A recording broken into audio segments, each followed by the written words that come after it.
Hello guys, ఈరోజు పక్కన బోరేస్తున్నట్టున్నారు. 5:30కే start చేసేసారు. మేము ఎప్పుడు 7కి లేచేవాళ్ళం. ఈ సౌండ్కి 5:30కి లేచేసాము. 2 అవర్స్ నిద్ర డిస్టర్బ్ అయిందేమో. నైట్ లేట్గా పడుకోవడం వల్ల ఫుల్ హెడేక్ వచ్చేసింది.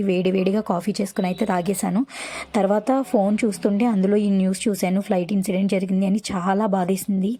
ఏంటో అండి, ఏ క్షణంలో ఎప్పుడు ఏది ఎలా జరుగుతుందని తెలియదు. మరణం ఎక్కడి నుంచి వచ్చినా కానీ మనం ఎక్కడున్నా ఆ టైంకి అయితే మనల్ని తీసుకెళ్ళిపోతుంది కదా.